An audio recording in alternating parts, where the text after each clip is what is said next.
Good morning. I want to share something with you that I got from Max Lucado, but he got it from Sports Illustrated, where it isn't always where he gets it from.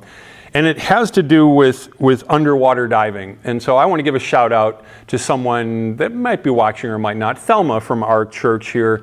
She's been scuba diving so many times. It's just amazing, and just a shout out to her. Something that I don't think I would have the courage to do.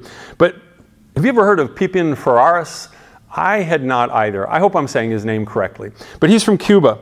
And so if we were to dive underwater, how deep do you think you could go without self-contained underwater breathing apparatus, aka scuba? In case you didn't know it, scuba is an acronym. So I might be able to go 20 feet down, and I think I'd be proud of myself. So some risk takers might go 40 or 50 feet. Not Pepin. No. I think he has the world record, 531 feet below ocean water. 531, that's over a five-story building. That's crazy. That's a 50-story building. What am I talking about? With nothing but flippers, a wetsuit, deep resolve, and one breath of air.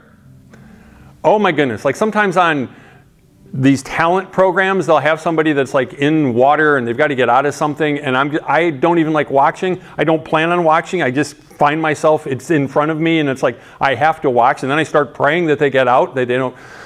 Oh, like I just would not want to fill my lungs with water. So his round trip lasted 3 minutes and 12 seconds. So to prepare for it, he has to fill his lungs with 8.2 liters of air, which is nearly twice the capacity of us mere mortals, or normal human beings, okay?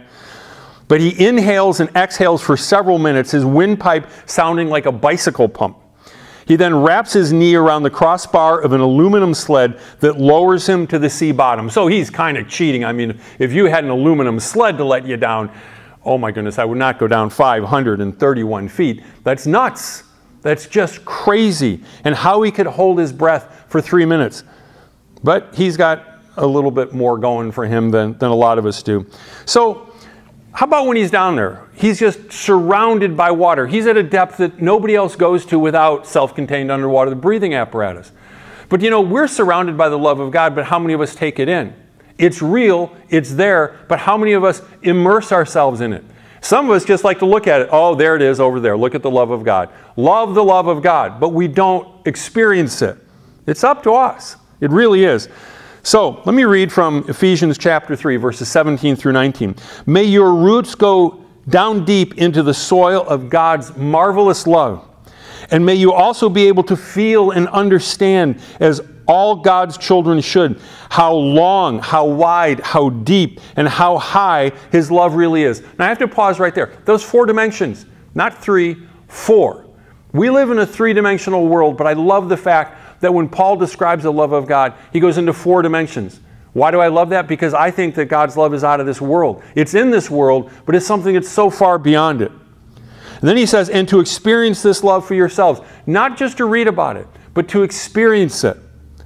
Though it is so great, you will never see the end of it or fully know or understand it. And so at last, you will be filled up with God Himself. Because when you're filled with the love of God, you're filled with God Himself.